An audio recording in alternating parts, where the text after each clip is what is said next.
Welcome back. I'm Lara Williams. I am joined today by Lydia Shepard. Lydia is a traveler. She does travel ultrasound. And so we're going to have a conversation about travel and travel sonography. Welcome, Lydia. Thanks, Laura. I'm really happy to be here. Yeah. So, I kind of did this post on Facebook looking for anyone who does travel just to have a conversation, right? So you volunteered. Yes. Which is awesome. I absolutely love doing travel. And I said to my husband, I'm like, that sounds like something I would love to do. I love talking about my job because I love ultrasound, and we absolutely love travel. So it's just a great thing to do. And I just think everyone should jump right into it. Yeah. Well, if everyone did it, then we would have no full-time sonographer. Yeah. Hold on. But when you're ready, you can make the jump, right? So I heard you said we. So does your husband travel with you? My husband does travel with me. He is not he does not work in healthcare, but he just gets to be my companion on the road, and it's wonderful. Yeah, it's great. Right. Awesome.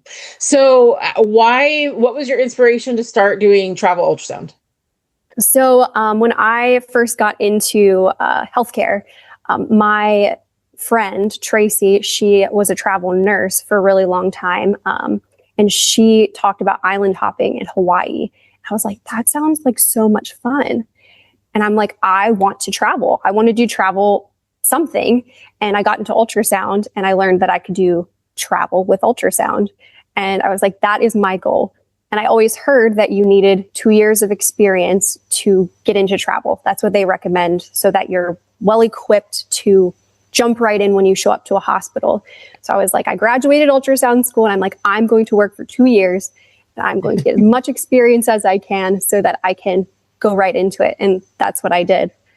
I worked per diem at 3 different hospitals, worked on a bunch of different types of machines, That's awesome. Different workflows. You just want to get as much experience as you can. And then I started.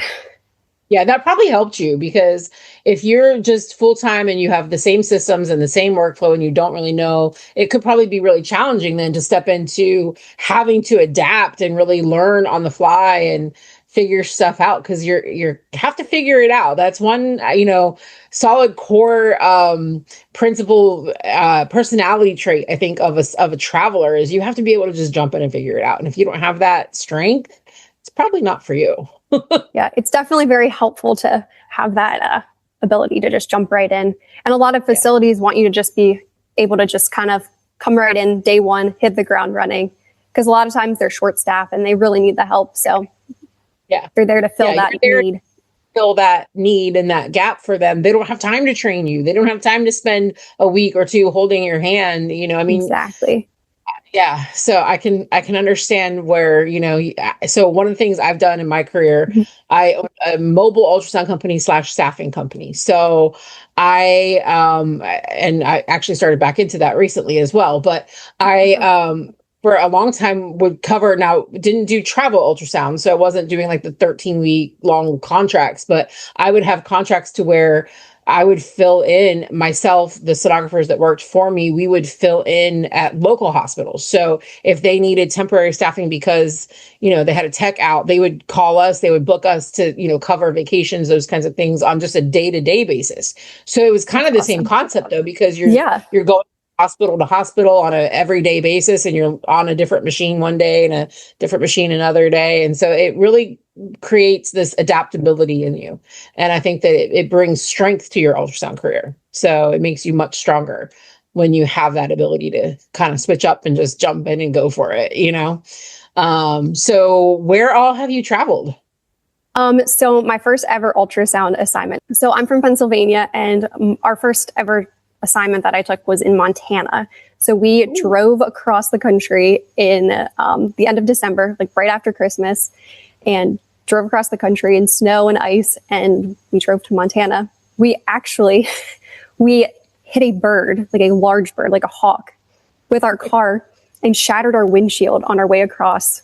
It was a few miles into Montana. So we had a shattered windshield for part of our journey. So that was definitely memorable. Sounds like the road trip of a lifetime. Yeah, definitely won't forget that one. So Montana was our first ever place that we went. Then we went to Michigan, and then Massachusetts, a bunch of M states. And then we went to Idaho. Absolutely loved Idaho. From Idaho, we went to Maine.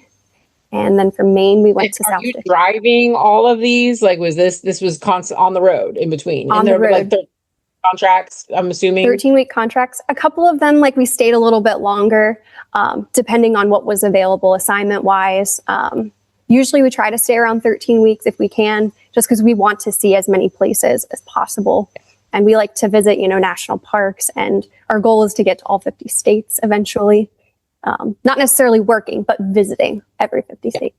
Yeah, I think I've been in all but like 2, but that's because I traveled for industry. I worked for industry for a while, but it's a different level of travel. So you have like your travel and you work there. I was like on a plane every week. So whole different travel, but I think good. Yeah. If we were ever to go to like Alaska or Hawaii, we would definitely fly. Hawaii, you have to fly. But Alaska is really far of a drive.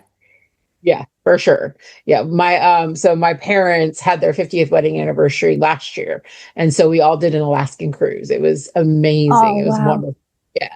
So one of the best things, cool. I had never been to Alaska, so that was one of the places that were kind of it was on my bucket list, and I had never been there even for work, and so it was just beautiful, gorgeous. So definitely get to Alaska. Awesome. Yeah, I'm so excited to get there. So, you talked about needing some experience to travel, right? And that you waited that 2-year period. Is that something, I see on some like the social media outlets and things like that, sonographers want to jump in, but what would you recommend as far as getting that experience under your belt before going out? I really do recommend that 2 years of experience. And granted, not all 2 years of experience is created equal. I guess it does depend on where you're working. It's true. Yeah, that's awesome. I like how you said. But like, if you're working outpatient for 2 years and you don't really have hospital experience, and then you're jumping into a hospital setting, you might not feel as comfortable. And again, they want you to be able to start right away and jump in. A lot of times, maybe they'll give you a day. Occasionally, they'll give you a week, like depending on the department, to kind of get your feet wet or whatnot. But a lot of times they want you to be able to hit the ground running. Yeah.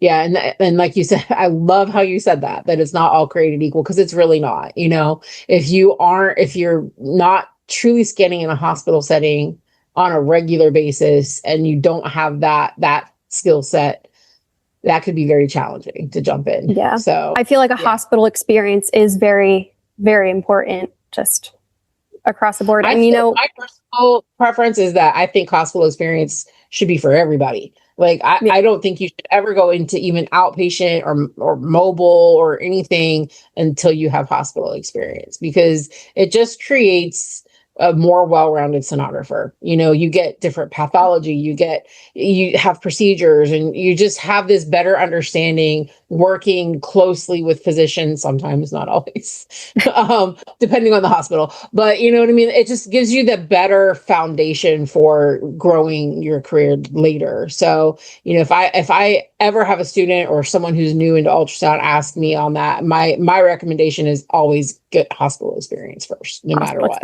Yeah. And I guess the 2 years is just a good base. And for most people, a student shouldn't just jump out of school and go right into travel. They need to learn the ropes. And there's only so much you learn in school, and you need to have that hands-on experience at a new job, training. I agree completely. So let's talk about some of the ins and outs, do's and don'ts of travel, right? Because it's a process, and navigating that process. From what I've seen, again, I've only seen from kind of the outside. I've never done a 13-week contract myself. I looked into it. I did look into it many, many years ago, and just decided at the time it just wasn't right for my family. It wasn't what I needed to do. So I never did it. But, it can be challenging to find your next role, or, navigating all the stuff that comes along with it. So let's talk about that. Yeah. So when I first started traveling, I had looked into different travel agencies that there were. Usually get connected with a recruiter, and that's the person that kind of facilitates, submitting you to different hospitals, and then, doing all your onboarding, and then making sure everything's flowing well throughout your contract. I typically work with multiple companies, usually at least 3, just because if you work with one company, for some people that's a good fit.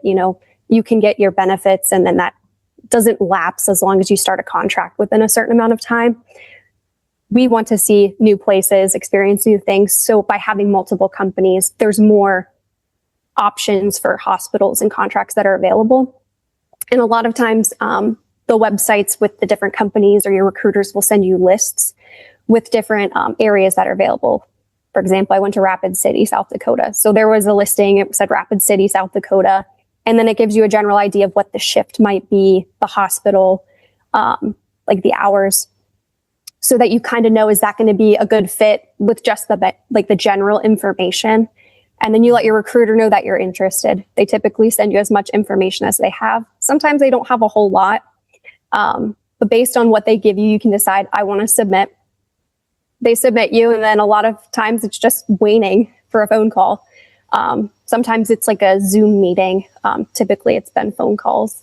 And then they ask you questions. You've submitted your resume, so they kind of go through, make sure you have the experience.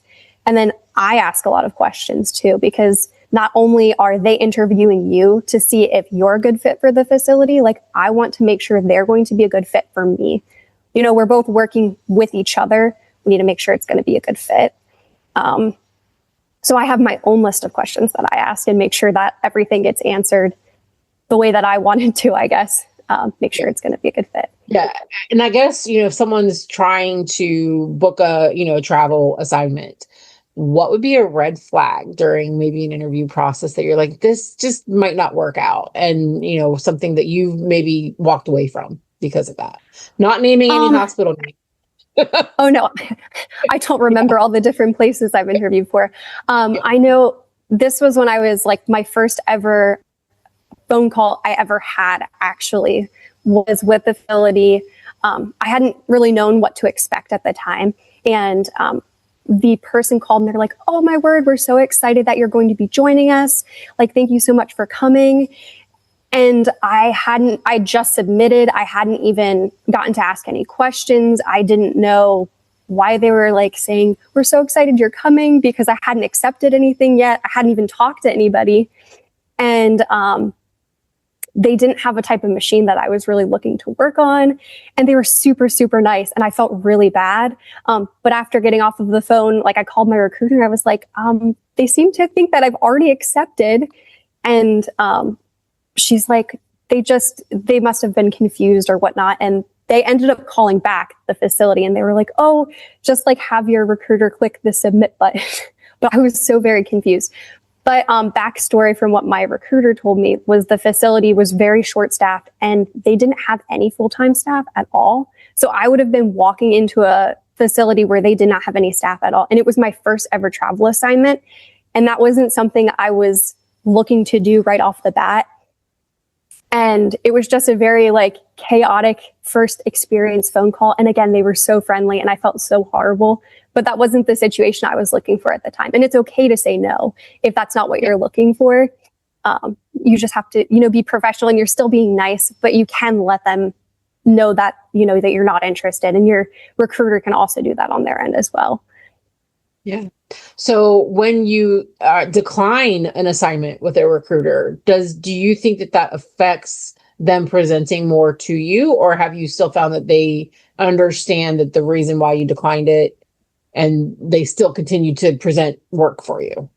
The recruiters are usually always very understanding. They want you to have the best fit possible, because at the end of the day, they want you to complete the contract. So if you're submitting, so say I submit, I have an interview, it goes really well, they offer me the job and I sign the contract. They want me to stay the whole entirety of the contract. It doesn't look good on myself or my company if we were to end that contract early. So if it wasn't a good fit, they'd prefer us say no off the bat instead of, accepting it and then deciding, I'm not feeling it 2 weeks in. That's not a good look. Not at all. That's bad for everybody, for sure. So what are some of the negatives that you have encountered, unfortunately, when you're traveling? I've had pretty positive experiences. I've been very, very blessed with that.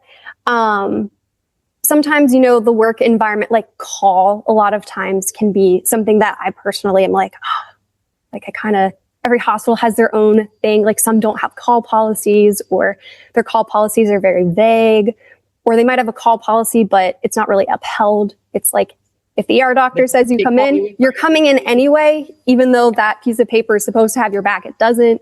So I feel like that tends to be the most negative in that aspect. But that's something that's with travel that's so nice, is say you're interviewing and there's a lot of call, and the call policy, you can ask about the call policy in your interview.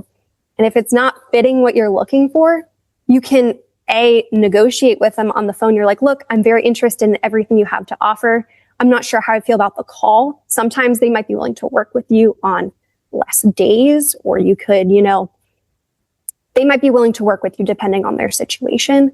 Or that could be the opportunity that you're like, okay, this isn't going to be a good fit. You can still finish answering each other's questions. And then at the end, you can be like, I don't know if this will be a good fit. Or you can wait and let your recruiter know, and then they can also decline if they were to send you an offer as well. Yeah. So you said there's a lot of positives. Obviously there are, right? So let's talk about some of the positive things about travel work, because it's really different than having a full-time job, Yeah. It just gives you a lot of flexibility. You get to decide where you want to go, when you want to go.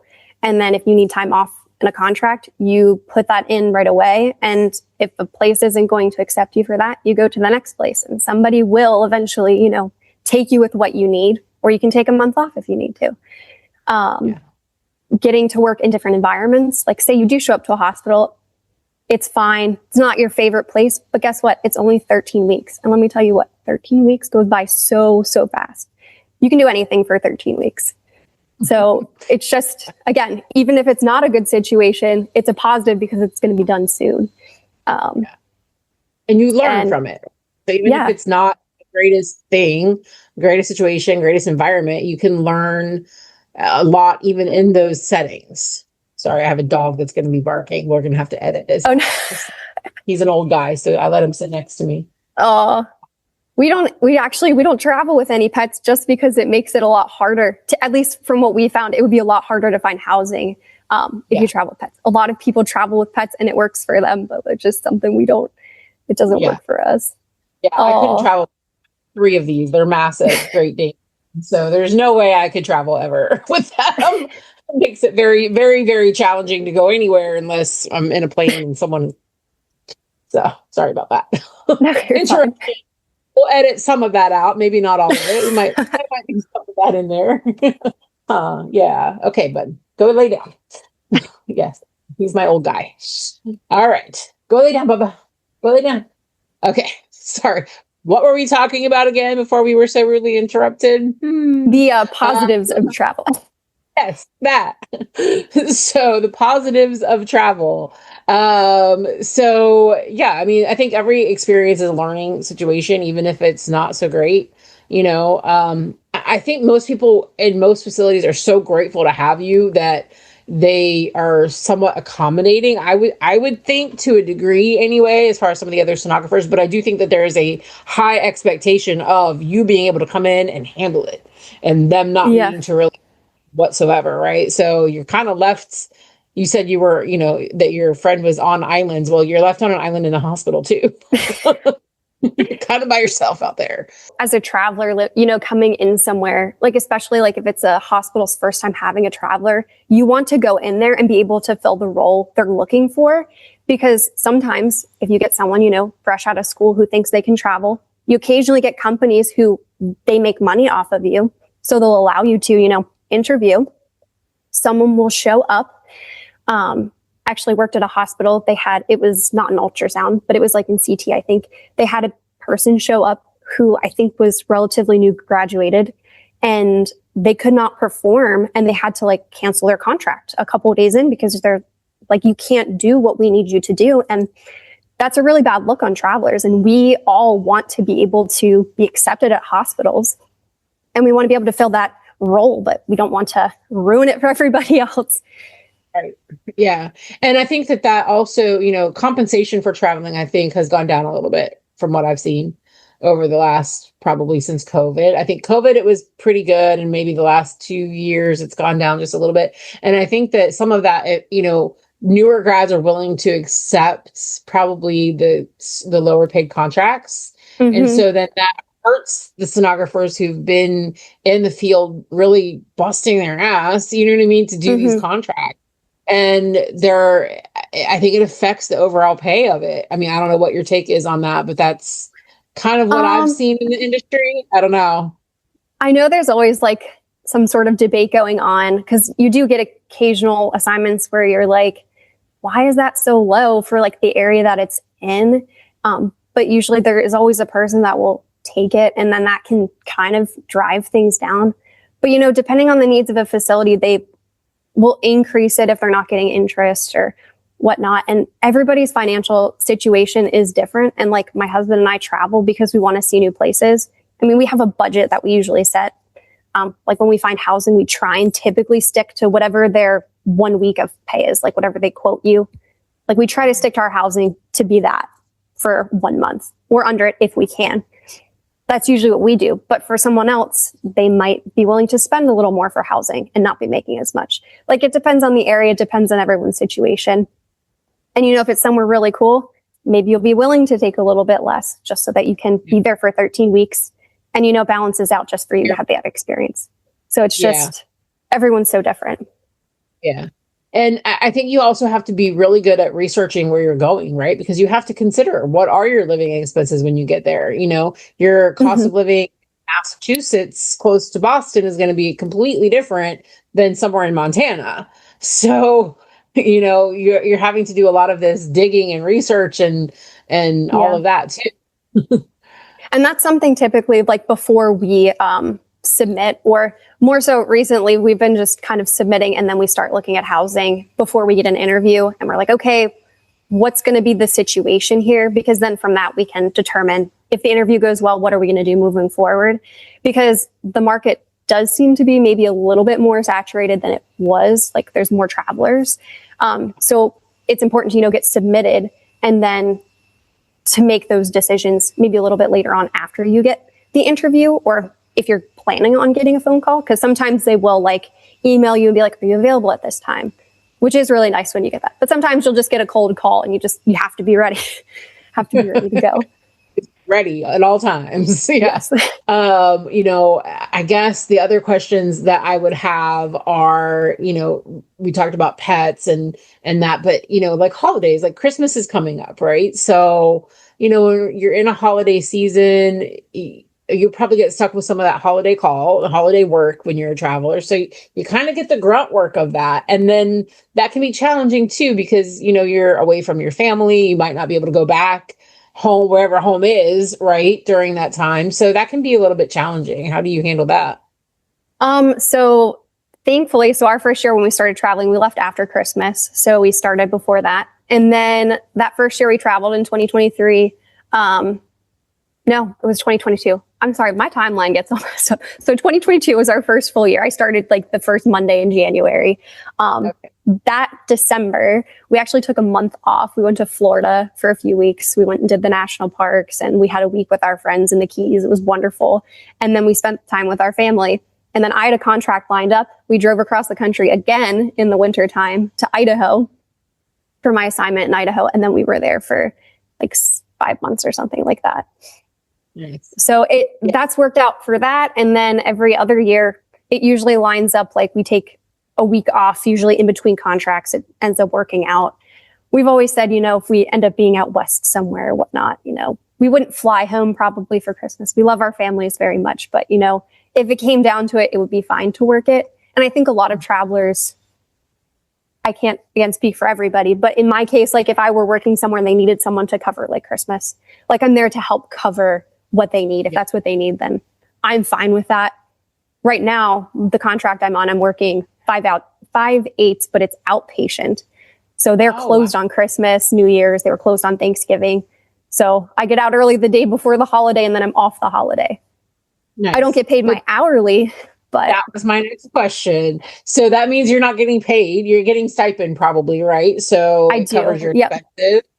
Yeah. but you're not getting paid your hourly for that time. Unless, are you able to negotiate that like in advance to have that set? I don't know. I think in some cases you can. I know this particular facility that I'm at, like they specifically worded it like in their contract that you will be short the week of Christmas, Thanksgiving, and New Year's. They're like, we don't want to pay you for your 40 hours because I wouldn't be. And I was like, that's perfectly fine if that's what they want. But the rest of the time, like I get my 40 hours and I get my stipend. And every company is so different too. Like I've worked with different travel agencies. So the company I'm with right now, if you work, as long as you don't have any time off requested in your contract, you get paid your stipend from the first day of your contract to the last day of your contract. You get it every day. But say you're like, oh, I want off a random Wednesday or whatever, and that's in your contract, the particular company I'm with, you don't get stipend for that day because you requested that day off. You don't get your hourly, obviously, but you don't get your stipend. So like that can so you could take time off like a week or whatever, but you're not getting paid your stipend or your hourly for that. Yeah. Yeah. Yeah. But then other companies, as long as you're getting your 40 hours, like say you're contracted for 40 hours or 36 hours, as long as you're getting your hours, it doesn't matter where you get them. If you get the day you want off, as long as you work your hours, you still get your stipend. So sometimes you kind of have to see how your company is and then talk to the facility. And if they can work with you, you don't always have to, you don't always have to put it in your contract if you can work the hours they need you to, and it's not going to be a problem. You know what I mean? Like if, say the hospital wants you to work every 5th weekend, can you be like, oh, on that 5th weekend, can I work the 4th weekend so that I can be off for my anniversary type thing? That way it's not in your contract. You know what I mean? A lot of times facilities can work with you on different things like that.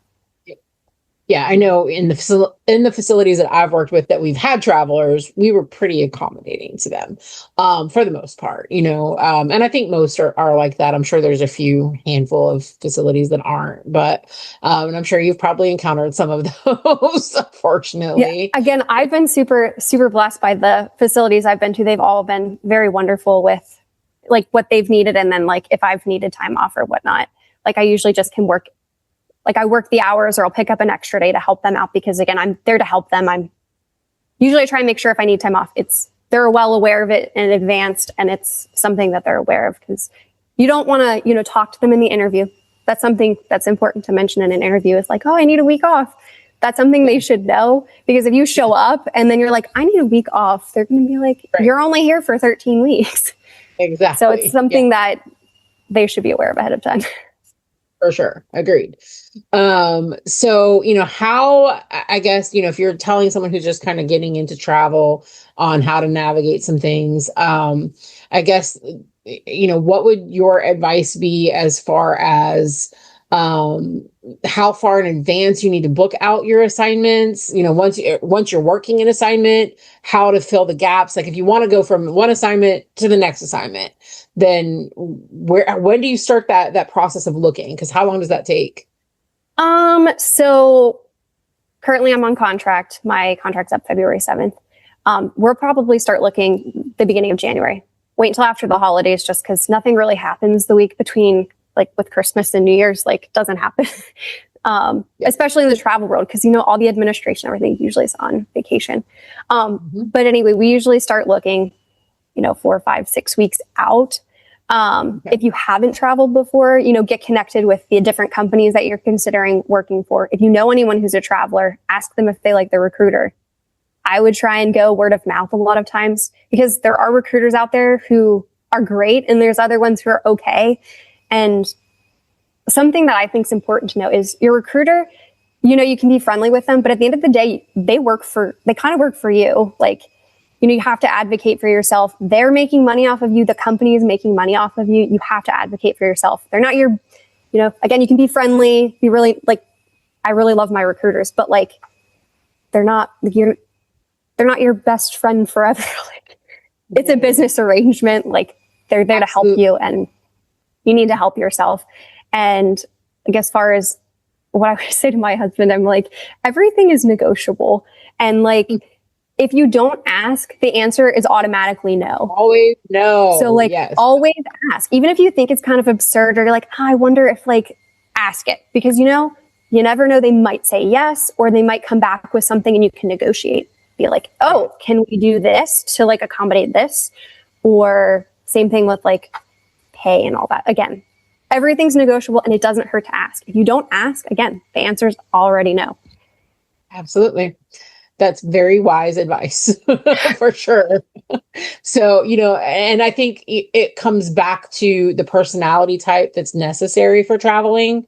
If you are kind of mild mannered, and not that you can't, but if you don't know how to advocate for yourself and you're very shy, that travel might not be for you. I mean, you have to be able to walk into a place and not be shy, be confident in who you are, be confident in your skills that you bring, and confident enough when you're having negotiations about money to know your worth, And so I think that it all comes down again back to your confidence in ultrasound, but also just you being confident as a person too. Yeah. I really think that core, experience and having that knowledge, like just in sonography and what you're going to be doing at those hospitals is so, so important. Just, you need to be able to go in and scan. You can't expect to be trained in every aspect. Granted, I have had great assignments where I've learned exams that I wasn't super familiar with. They knew up front what I was capable of, but they, maybe had a couple different exams. Like I think vein mappings were one of the things I wasn't super familiar with. But I did all the other exams that they did. So they were able to, as long as you can, do one, see one, teach one kind of thing, they were able to do that. I was able to watch them do one leg, do the other leg, and then I knew what I was doing. It was easy to pick that up. But if you don't have that good base knowledge, it can be really hard to pick up those small exams that a fringe hospital might do that another hospital might not do. Yeah. Yeah, no, definitely good advice. Well, I think that a lot of people are interested in it because I don't know. I mean, I think that there's just some burnout after, everyone wants to kind of look into other options after they've been scanning for a couple years at one place, So I know that there's a lot of interest in it, but again, that kind of floods the travel field with people who might not really push the travel assignment fees up. So, what's your advice on like, where's the line? Where do you draw that line for a contract? I've heard people say the number is like 3,000. Don't accept less than 3,000 a week. Everybody's number is so different. And again, it really depends like on housing and like how available it is, how expensive it is. And like, why are you traveling? Like, are you out there to make money?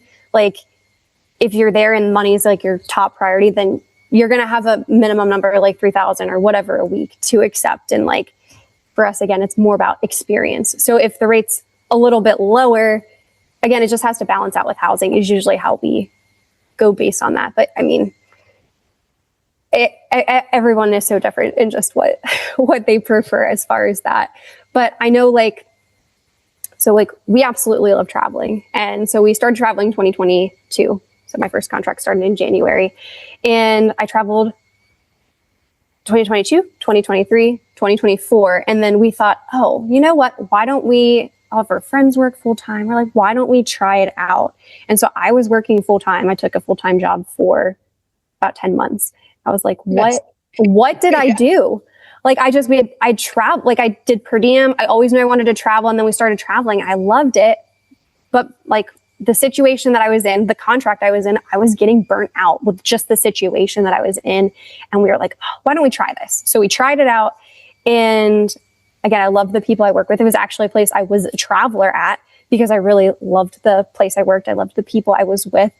And it was great. But then we started we were missing out on stuff. We're like, we really miss traveling and being new places. And the little nitty gritty stuff that doesn't matter when you're a traveler, because again, you're there for 13 weeks, starts to kind of maybe nag a little bit more. And then you're like, oh, I really I wanted just that excitement. Like we always talk about this anticipation, like when you're traveling, you're working 13 weeks and then you're getting towards the end of your contract and now you're anticipating where you're going next. You're researching new places. You're still enjoying where you're at, but you're like, I'm going to be done there very soon. And now I get to look forward to the next place. But when you're full time, I didn't get that.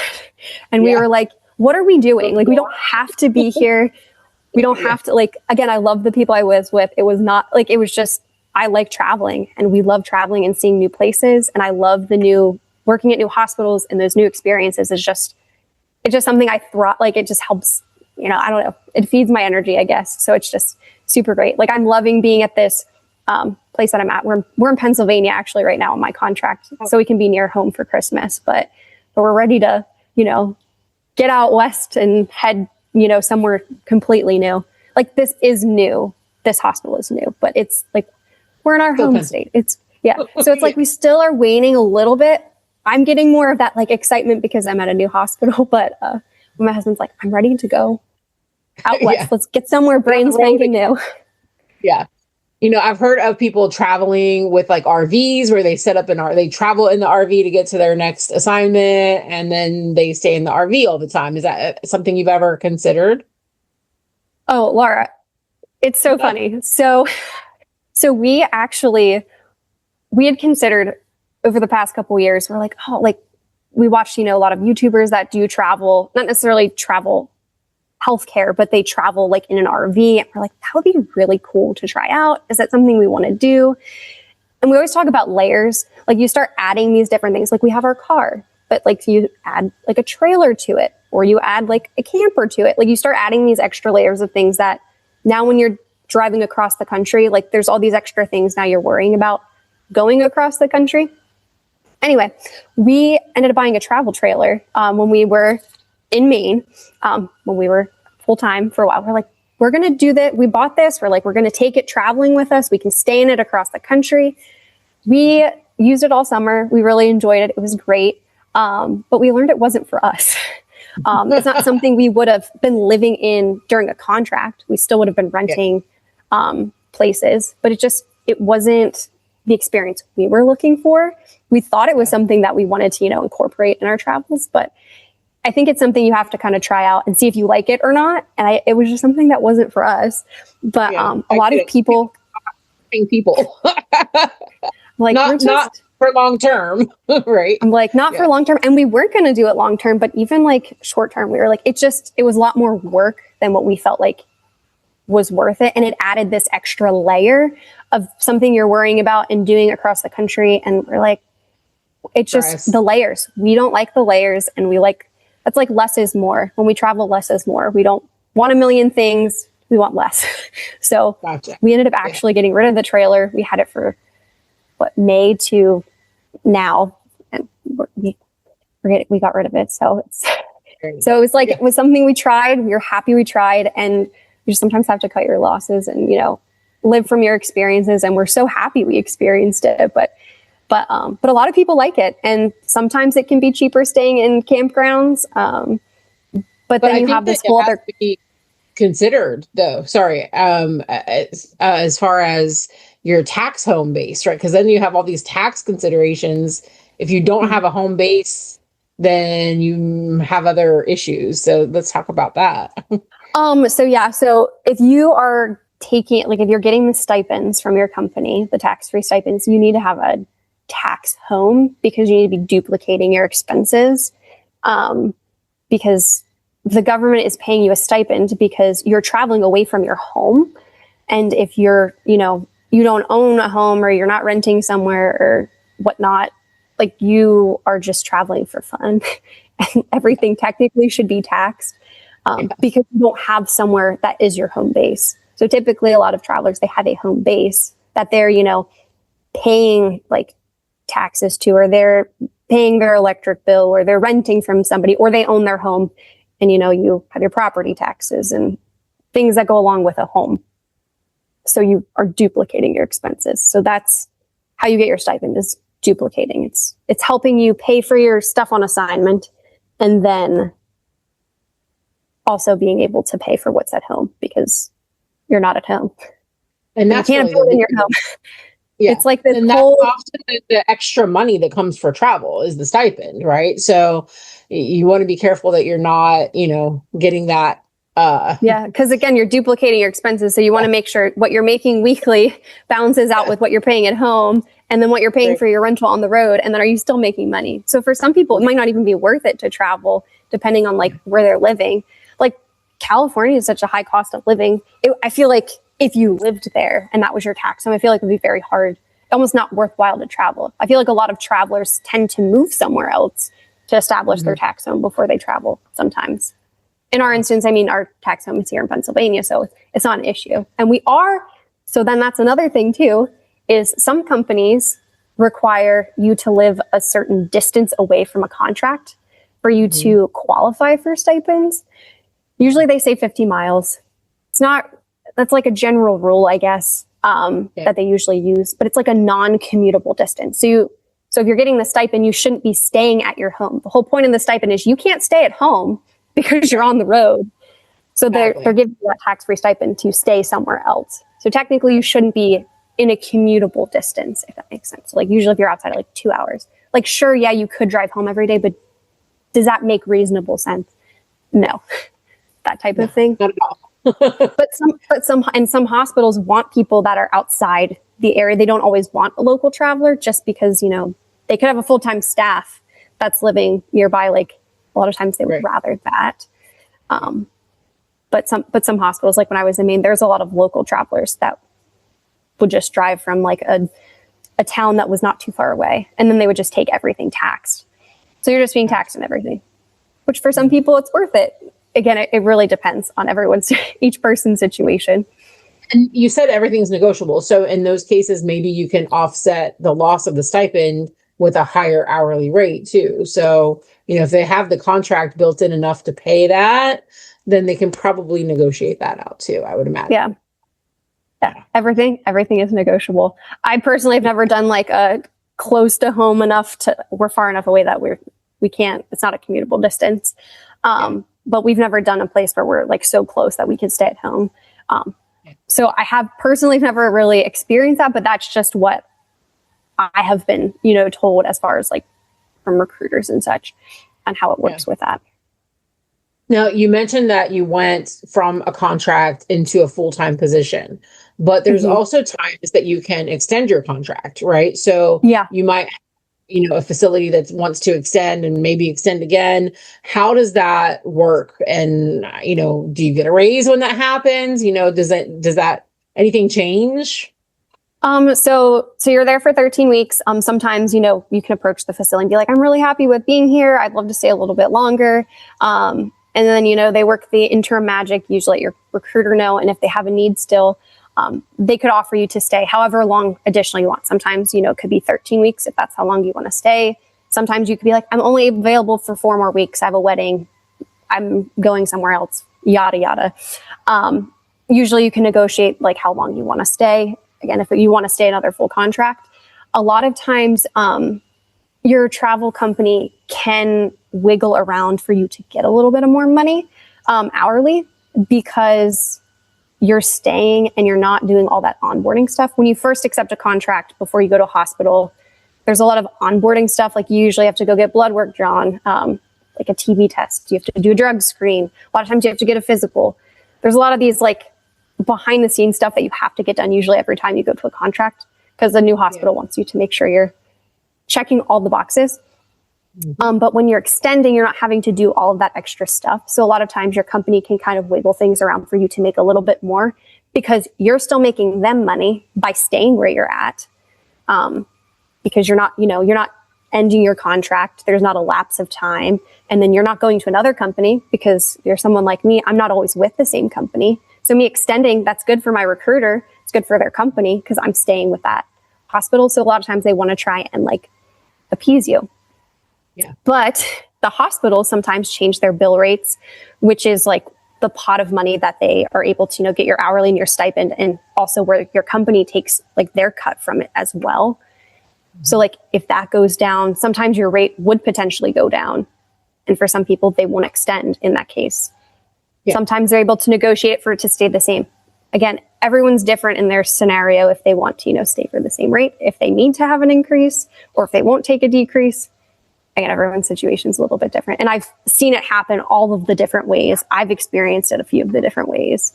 And then sometimes if they can't give you an hourly like bump, sometimes they'll give you like a bonus, like they call it like an interim travel bonus sometimes, where it's not an increase in an hourly, but it's like a bonus because you didn't do that onboarding. They can give you this like amount of money to help offset some of that. Yeah. Again, every company is a little bit different with how they do things.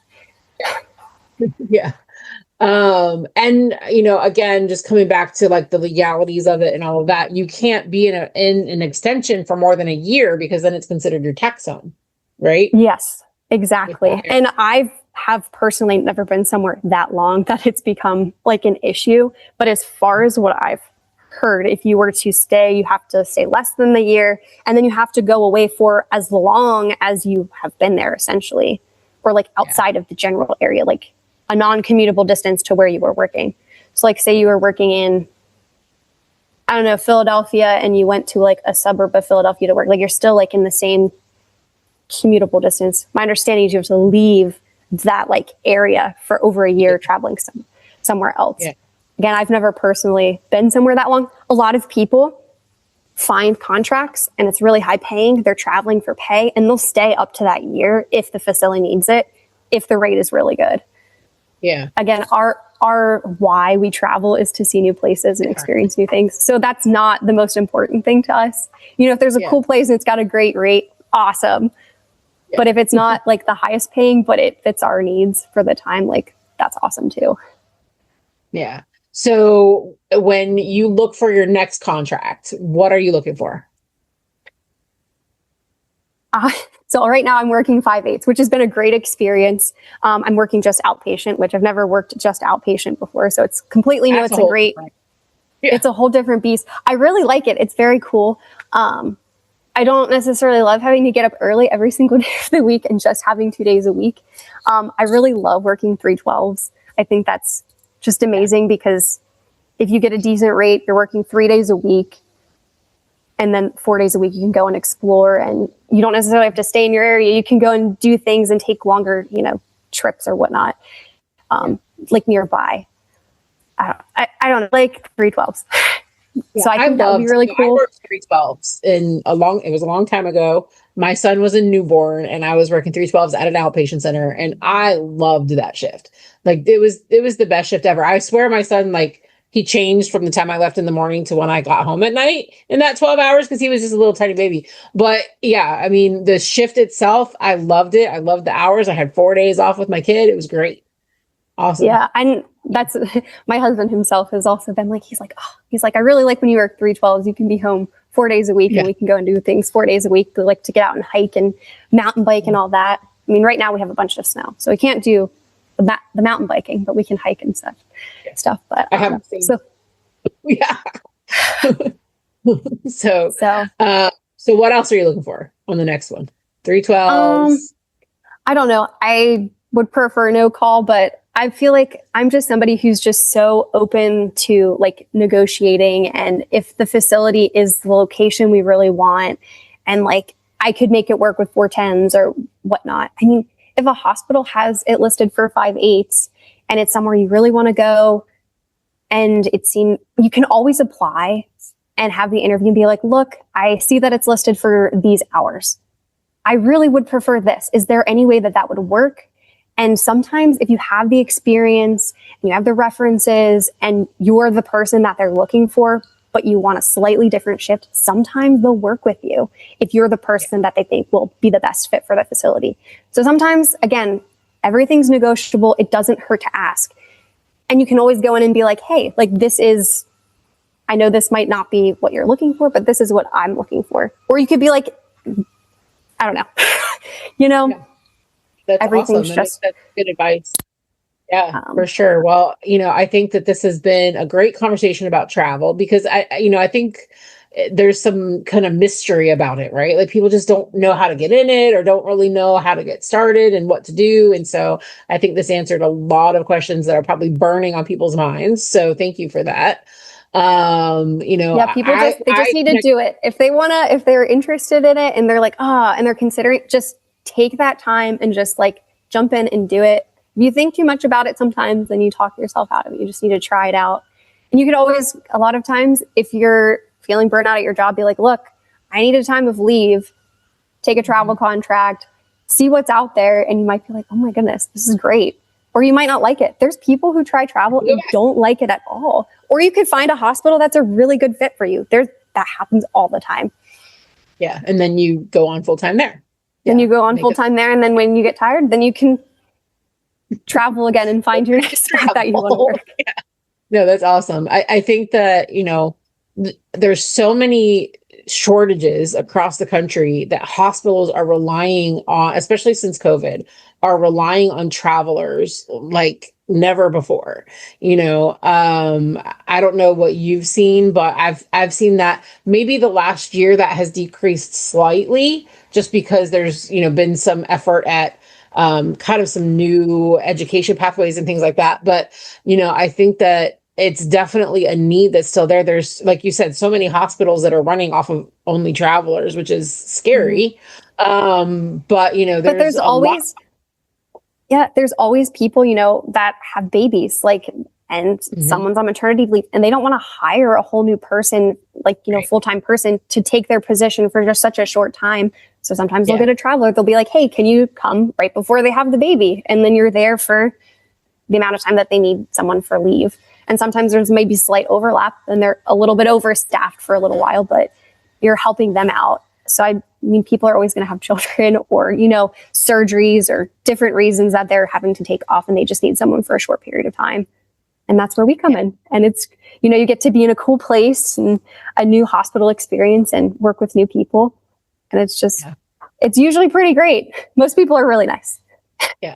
What's your advice about kind of making friends from the beginning, right? Because you don't want to go in and maybe be overly confident and you don't want to go in and be you want to go in with confidence, but also not, sonographers, we tend to be a little catty and we like our cliques and our groups. And, sometimes we don't like the outsiders coming in, right? I mean, it's the truth. It's the reality of the world we live in, right? So how do you deal with that? Those kind of interpersonal dynamics within the hospital when you get there and trying to advocate for yourself, show your confidence, but also be kind of amicable to everybody. And, cause it's like this political position you have to be in to make friends, but also be mindful of the dynamics that you might or might not be aware of going on in the department. Something that I've learned is you're not going in there to fix a department. Again, you're going in there to help them. And I always have a little notebook, one of the teeny tiny little composition ones I carry around with me to take notes, of little stuff, because you're going in there and you're going to try and do everything the way that they want you to. And I just make sure that I am asking the questions to make sure I'm able to do what they want me to do. And there's been a number of facilities you're going in and it's almost like you're a student again, because you'll scan. I personally always ask for protocols ahead of time so that I can review them when I show up, because again, everywhere is a little bit different with how they do their things. So I like to be prepared beforehand, but they usually will check. Again, not every facility does this, but I've been to a number of facilities that they will check your images to make sure you can perform the exam the way that they want you to, because, radiologists can be picky and facilities, a lot of them have standards on how they want it to be performed, which I think is actually really helpful as a sonographer, because you get a lot of constructive, criticism, or it's really affirming sometimes that, you know what you're doing. Yeah. I'm like, wow, it's very encouraging to know that I do know what I'm doing, even though, sometimes you get those cases, you're like, what on earth just happened? Yeah. You get the 8 studies in a day that make it look like you don't know what you're doing, but I promise I know what I'm doing, but I feel I feel like I think that's really rewarding. I think that can be kind of nerve-wracking sometimes because they'll be standing over your shoulder, watching you, or they'll, go over your exams. But I just go in and I just try to be nice, and I'm there to help, and I'm not going to try and step on anyone's toes. And, if they don't want to be my best friend, that's fine. Again, I'm there to just help them out, and I'm going to be nice to everybody. So that's just how I go into hospitals, and I'm just try to be nice. Nice. Yeah. And most times people are nice back because you're there to help. They're there to help. You're their relief. And so they're desperate to see the help come in the door. So I'm sure that, they're willing to. And again, I've had very positive experiences, and I've just, again, very blessed for that. But there are, you hear certain stories sometimes out there that not every facility is like that. But you have to understand that not every personality fits at every hospital, even if, during the interview it was fine and you have the skills, sometimes the personalities just don't fit. So one person's experience is not necessarily another person's experience. So like sometimes you have to take, reviews of facilities and stuff with a grain of salt, because everybody's so different. Their personalities are different. And again, but you're there for 13 weeks. So, if it doesn't work out, stick it out 13 weeks and you don't have to stay. Good advice for sure. Well, this has been a great conversation. Yeah. I really appreciate you coming on. You just kind of jumped at the opportunity. So I was grateful for that. We just briefly messaged each other to make sure, I wanted to make sure you had the background that I was looking for too. I'm glad I fit that. Yeah, absolutely. So, because I wanted to be able to have a really productive conversation with someone who's done this for a little while now, you kind of know the ropes a little bit, and I'm sure you'll still be learning for quite some time to come, but that's what we all do in this field. So I tell you what, I'm always learning something new. I mean, as a sonographer, you learn something every day. But as a traveler, you meet new travelers, you meet other facilities, and you'll come across a situation you're like, I wouldn't have thought to handle it that way. But then you've had that situation or you've had that experience and now you've learned from it for the next time. Or if you have another person, who's traveling and they're like, I'm dealing with this situation. You're like, I had that experience and this is what I learned from that. And that you're ever learning as a traveler in that aspect as well. Yeah. So one of the things I put together, which it hasn't, in full transparency, hasn't really had a lot of utilization yet because I just put it together, is a travel spot space on our website at allaboutultrasound.com. So there's a free membership that you can join that has case studies and some free CMEs on there as well. And then there's also a spot for just kind of talking about travel. There's one for travel, one for echo, a couple different spaces, but one of them's for travel. So my hope and my goal with it is to create a space where people can connect and just kind of talk about whatever their experiences are. And I know that there's Facebook and other, social media platforms for that too, but then it kind of encompasses in some of those other educational opportunities too. So that's my hope with that. That's see really cool. If that pans out. So right now there's really no conversations happening in there. I'll have to go check it out. Maybe you can start them. So, yeah. Allaboutultrasound.com and just do the free member and it's in there. So yeah. So that's my goal, is to get conversations that are going, that are quality, that, you want to have some reviews of sites because you don't want to be completely blindsided if there's really a horrible thing. But like you said, you got to take it with a grain of salt because not everybody goes in there with the attitude that you're going in there with, and so then everybody's personalities are different. And so you're right. Not everybody is a fit for each facility. So I think, looking at it from that perspective is probably really helpful. Yeah. So, yeah.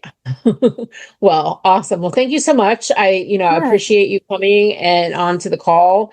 And so, keep traveling for sure. Keep scanning. Thanks, I will. Yeah. This has been another episode of Sonographers After Dark. I'm Lara Williams. This is Lydia Sheffer, and I'll see you next time.